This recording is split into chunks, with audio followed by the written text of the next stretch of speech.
वेग, वेलोसिटी। अब देखिए, इसके पहले हम लोग डिस्कस किए थे चाल। तो चाल में बताया गया था आपको चली गई दूरी और कुल समय। तो चली गई दूरी और समय का जो अनुपात होगा वो चाल है। और वेग और चाल, तो जब आप वेग पढ़ने जा रहे हैं तो पहले हमें ये समझना है कि चाल और वेग में अंतर कैसे होगा। तो वेग की परिभाषा या वेग को कैसे हम लोग परिभाषित करेंगे या उसके बारे में क्या लिखा जाएगा। तो किसी वस्तु का वेग या पदार्थ या कुछ भी हो, तो किसी वस्तु का वेग दी हुई दिशा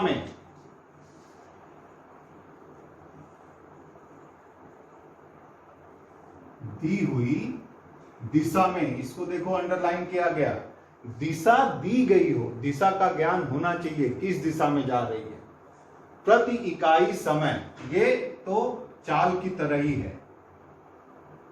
1 सेकेंड या 1 मिनट या 1 घंटे जो भी इकाई समय लिया जाएगा, तो इकाई समय जो है वो चाल में भी था और इकाई समय जो है वो वेग में भी है। लेकिन जो दूरी है उसका जो मापन होगा या उसका जो मेजरमेंट होगा, इसमें थोड़ा सा अंतर आएगा। क्या अंतर बता रहा है? किसी वस्तु का वेग दी हुई दिशा में प्रति इकाई समय में उसके द्वारा चली गई दूरी। तो वेग क्या हो जाएगा? दी हुई दिशा में चली गई दूरी। अभी इसके पहले देखो, जब चाल पढ़ रहे थे तो केवल यह बोला जा रहा था कि वस्तु द्वारा चली गई दूरी, लेकिन यहां पे दी हुई दिशा में चली गई दूरी। तो इस अंतर को हमें समझना है। दी हुई दिशा में चली गई दूरी और इस दूरी को तय करने में कितना समय खर्च हुआ, तो कुल लिया गया समय या लिया गया समय। अब यहां पे देखो, पहला अंतर जो है वो दिशा का ज्ञान है और चाल में जो है वो दिशा का ज्ञान नहीं था।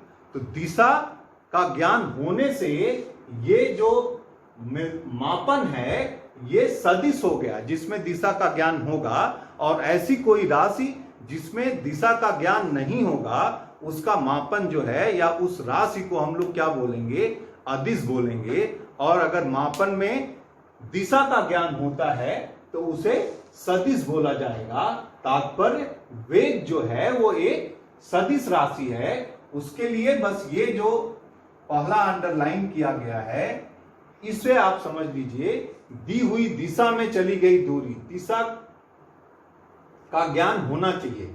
समय के लिए चाल में जैसे हम लोग समय ले रहे थे उसी तरह से वेग में भी समय लेंगे। तो समय का इससे कोई तात्पर्य नहीं है, बस दिशा का ज्ञान जो है वो चली गई दूरी में दिशा का ज्ञान होना चाहिए। तो वेलोसिटी इसका टर्म है, वेलोसिटी। तो VELOCITY, तो इसका पहला लेटर जो लिया जाएगा V इसको रिप्रेजेंट करेगा। अब इसमें दिशा का ज्ञान है तो सामान्य रूप से आप ये समझ सकते हैं कि इसके ऊपर छोटा सा एरो बना दिया जाएगा जो ये प्रदर्शित करेगा कि इस राशि में दिशा का ज्ञान है। और दूसरा, चली गई दूरी के पहले जो लिखा गया है इस पे ध्यान दीजिए, इसमें भी दिशा का ज्ञान है। तो इसके ऊपर भी हम लोग एरो बना सकते हैं। और ये एरो का जो सामान्य मीनिंग अभी आप बिगिनिंग लेवल पे हैं, तो ये समझिए कि केवल दिशा के ज्ञान को प्रदर्शित करता है। हो सकता है कि आप न भी यूज करें तो बहुत फर्क नहीं पड़ेगा, लेकिन शब्दावली यही रहेगी, दी हुई दिशा में चली गई दूरी। तो यूज भी करिए और समझिए भी इसको।